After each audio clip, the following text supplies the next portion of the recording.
conferences, webinars, but not one of them really focus on rapid methods.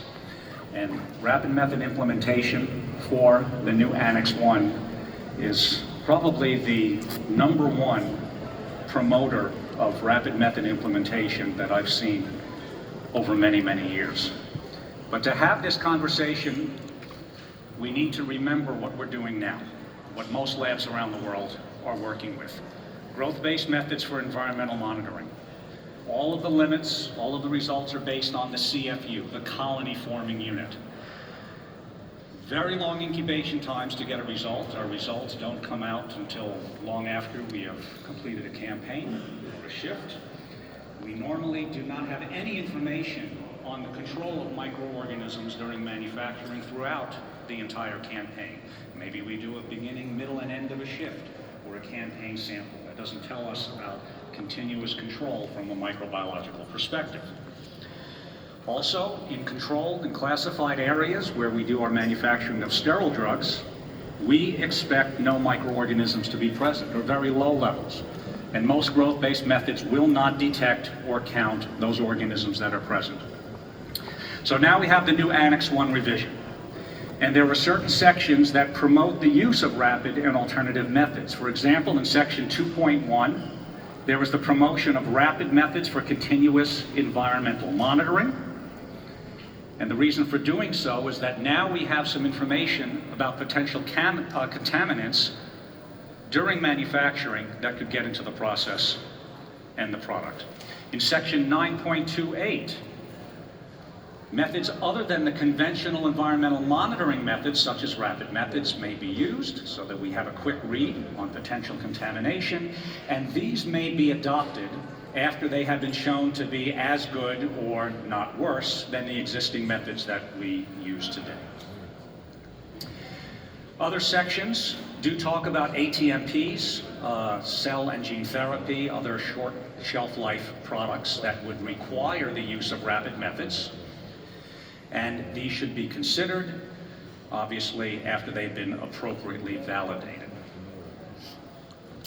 And I believe the biggest impact for rapid methods can be seen in some of the tables. You're very familiar with Table 2, which provide the microbiological levels, acceptance levels, when you are qualifying a new clean room or an isolator using active air sampling, settle plates, and contact plates. But if you look at the new footnotes in this particular table, it does mention that alternative methods to those methods in the table can now be used. So we can move away from the conventional active air sampler or even settle plates as long as we justify their use. They are appropriately validated. The next footnote is most important to me, because now Annex 1 is stating that if you use a different technology, a different method than what is currently being used, and that method produces a result, a signal that is different from the colony forming unit, then we can scientifically justify setting new limits, limits that are quantitatively different than what is in the table today. And where possible, to try to correlate those new signals to the CFU.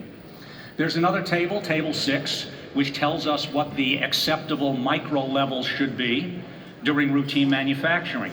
Again, in active air samples, settle plates, contact plates, and when we are testing operators' gloves. Again, similar footnotes.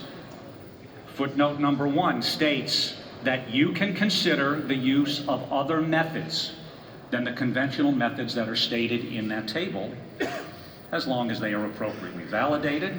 And again, even for routine manufacturing, if we have a rapid method or an alternative method that provides a result different from the CFU, if the data allows us to, we can alter the limits that are currently in the table and use them routinely. Okay, just because Annex 1 came out doesn't mean we haven't had this discussion before. Okay? Both in the US and in Europe, regulators have discussed rapid methods and the potential for changing action and alert levels for environmental monitoring. For example, in 2006, 2 FDA microbiologists, Husong and Mello, published an American Pharmaceutical Review when rapid methods were really taking off within the industry. And what they stated was that some of these new methods, which might actually be more sensitive than the existing methods, if we put them in place, prior acceptance criteria may not be applicable anymore. And we may need to consider changing those acceptance levels, alerts and action levels. That was 17 years ago. Shortly thereafter, there was a PDA microbiology conference, and rapid methods were discussed in a number of sessions. Brenda Uratani, who at the time was in the Center for Drugs, an inspector, also stated that the FDA is well aware of the new rapid methods that are coming out in the industry, and we believe that if these new rapid methods, these more sensitive assays were being used, that you may see more organisms. There may be better recovery than the existing methods. And if you use one of these rapid methods to monitor the air in a classified environment, the 1 CFU per cubic meter spec may need to be changed, because the new signal is going to be different from the CFU and may be more sensitive. Of course, the change would need to be supported by validation studies and appropriately justified. In 2009, at the time, Paul Hargreaves was the primary microbiologist in MHRA, and he presented at a conference as well.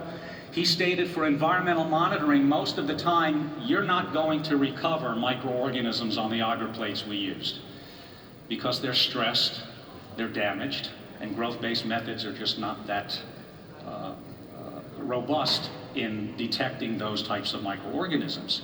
But the newer rapid methods, the ones that are more sensitive, more accurate, repeatable, may recover higher counts than what we may see on conventional media. And in that case, you may change the limits as long as you can scientifically justify that this is appropriate, and be prepared to explain this to an inspector if they should come in.